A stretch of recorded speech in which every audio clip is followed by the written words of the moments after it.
So just by taking one deep breath, various studies shows that our stress hormone is decreased. Okay, it helps to improve our cognitive functioning, such as active listening skills, such as emotional regulations and decision making. So rather than being reactive, you need to take a pause, you need to take a breath, and you can respond to that particular conversation after a certain period of time. So let's say if you are talking to someone on a phone, rather than just simply responding, you can just listen to that particular person, you can take a deep breath, and also in addition to taking a deep breath, you can just drink water. Okay, so it's going to calm you down, and once you calm you are calmed down, you are not going to feel that burden, or you're not going to feel so reactive, or you're not going to feel very bad about that particular situation. Same goes to a particular situation. Let's say you got a very rude email, or let's say a very bad message from in form of WhatsApp text, or let's say in form of emails. So rather than just reacting to that email, you know in a very quick manner, let's say in just a minute or two, you can just leave that particular situation for a while. You can take a deep breath, you can just walk here and there for a while, you can just go outside, or let's say you can just drink a water, and you can again come back. That's going to reduce your stress level. Okay, so number one rule is just don't be reactive, just think about that, just let go of that particular situation, and you can take a deep breath. But now, taking a deep breath, you need to use a proper technique. Okay, so now in order to take a deep breath, what you need to do is that you need to take a deep breath by inhaling through your nose and exhaling through your mouth. Okay, so if you just try simply one breath also, is going to help you a lot. It's going to improve your emotional and mental well-being. And let's say if you are doing it for 5 to 10 times, you are going to feel very relaxed. So please try that. It's going to help you a lot in terms of improving relationship with various people, and also helping with regulating your emotional well-being. So now let's talk about the next acronym, which is about acknowledging the situation. So when we are acknowledging a situation, what we need to do is that most of the time we do not understand our emotions properly. So here what I'm trying to say is that we do not understand why we are feeling that in a particular way. Okay, so rather than just being responding to the particular situation, you need to think, how did you feel? Okay, so you just mentioned about you felt really bad, you mentioned that you had been neglected, you have been criticized. So you need to understand when are the situations, or what are the situation when you feel in that particular way. So when you recognize your emotions, it helps you to understand you yourself in a much better manner, and then not fall into that particular situation in a future. And also just after that, you also need to recognize the emotions of the other person. Okay, so every person is unique. So you might have your boss who is very let's say direct. Okay, you might have your junior who is very carefree, and you might feel that, oh, okay, so your boss is behaving this way, or your junior is behaving in like that manner. So you need to understand that you felt in that particular situation because you are like this, or you have these sort of emotions. And in just that manner, you can also flip to that person other's perspective by being onto his or her shoes, and think about why did they talk in that manner. Okay, so he or she might also have faced another situation or another emotions, so because of that he or she might have talked to you in that manner. So recognizing your emotions and others emotions, it helps you to become aware, and it also helps you to understand others emotions as well. So that's going to be the second step in understanding yourself and other person, and also helps to improve your emotions level. Next is the various research studies that suggest that whenever we are understanding our emotions, okay, whether it's a positive emotions or a negative emotions, it helps to acknowledge, it helps to improve our emotional well-being. And whenever we are naming our emotions, saying that, oh, so this particular situation is making you frustrated, or this particular situation is making you happy, it's going to lower down your emotional intensity, and it helps to improve towards a very problem focused and solution focused conversation, saying that this person is very convenient into face-to-face communication, then let's go ahead and talk in terms of face-to-face communication. Or let's say this person is very good in terms of email communication, then you can go ahead with email communication, because it's always about understanding each other and choosing a right platform or forms of communication in communicating any sort of information. So now the next acronym is R, which is responding thoughtfully. Okay, so now when we are responding thoughtfully, what we need to do is that we need to choose our words carefully. So we came to know from various research that words, the choice of words plays a very important factor whenever we are communicating. And we need to understand that any language, irrespective of we are talking in English language or we are talking in Nepali or any language, all these sorts of language are very direct. Okay, so we might think from our perspective saying that we are very direct, we are assertive, and we are just saying our point.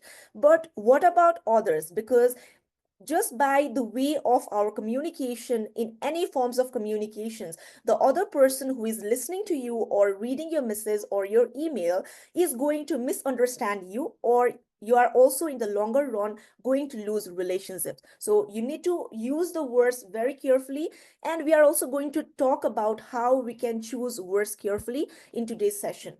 Next is we need to be very respectful and clear, because respecting each other is very important in forms of workplace communication. We need to use diplomatic conversation. We need to be very polite. And the next thing is we need to match our tone of voice with our intention. Okay, so here what I'm trying to say is that whatever you are saying, let's say you are in a very happy or jolly mood, but the choice of words is not good, then the other person is not going to feel in that way. Or let's say you are saying that, oh, so I'm so very happy, I'm very happy, but your facial expression does not show that, then the other person is not going to be connected with you. Okay, so whatsoever you are talking, your words, your voice tone, and also your body language needs to be aligned with each other, so that the other person, whoever is listening to you, is also going to feel in that same manner. Now, the next thing is engaging in a solution focused dialogue. Okay, so rather than just elasticating the situation by knowing each other and coming to a solution saying that, okay, so this person is like this, we need to talk in this manner, or understanding each other in a much better way, it's going to improve your workplace communication. So we need to understand each other, we need to understand our personality, the nature and characteristics that your juniors, seniors, and you yourself have. And in that way, whatsoever forms of communication is best suited to you, you can assertively say to the other person saying that, okay, so I'm very convenient in forms of WhatsApp communication, so you can directly WhatsApp me rather than sending a long email, or let's say just calling the other person. So that's going to help and reduce the elastication of various issues as well. So now let's just let me provide you one of the scenario where I use this care technique.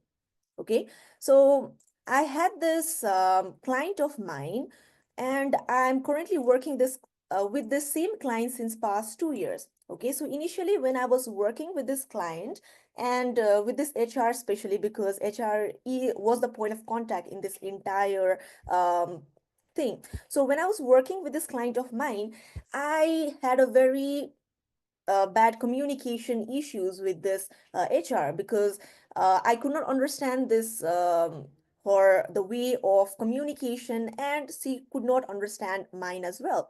And initially, just as I mentioned to you in my previous slides as well, I had various assumptions saying that, oh, so this person is like this person is rude, is very direct, is very dominating in nature. But later on, when I started slowly working with this HR on a one-on-one basis, was working and connecting with that person, I came to know that this person is totally opposite to the way I was thinking to her initially. Okay, so she was very warm, she was very welcoming, and she was always trying to make me feel better. But the problem here, when I started slowly understanding better about that other person, was that This person was very senior in age, okay, and um, definitely she was not good in terms of online mediums of communication, be it WhatsApp, Viber, or let's say email communication.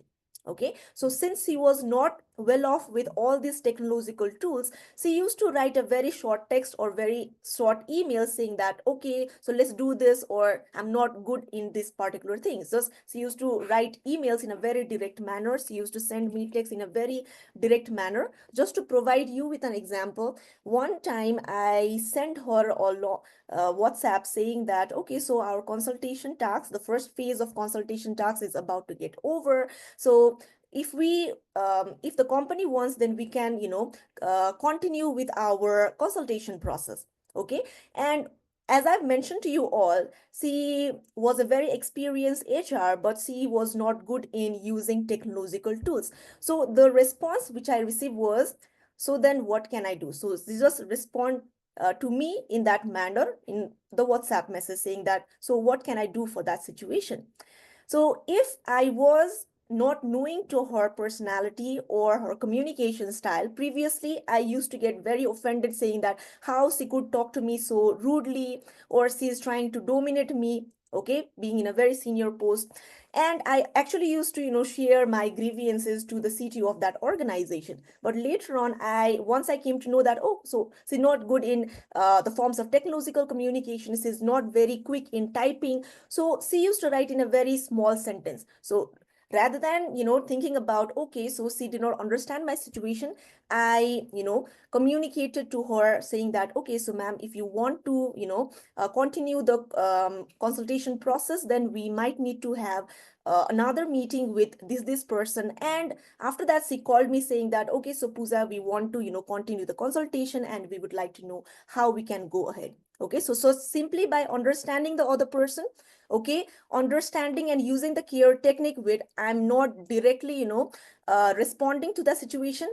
If I would have directly responded to the situation saying that how you could like say like this, or let's say, okay, we also do not want to take your service from now on, the problem would have been elasticated. So first of all, just to wrap up this care technique, first thing, see where you need to center yourself, where you are just not responding, but you are just analyzing the situation by taking a long breath. You're acknowledging the emotions, you're also understanding the other person's perspective.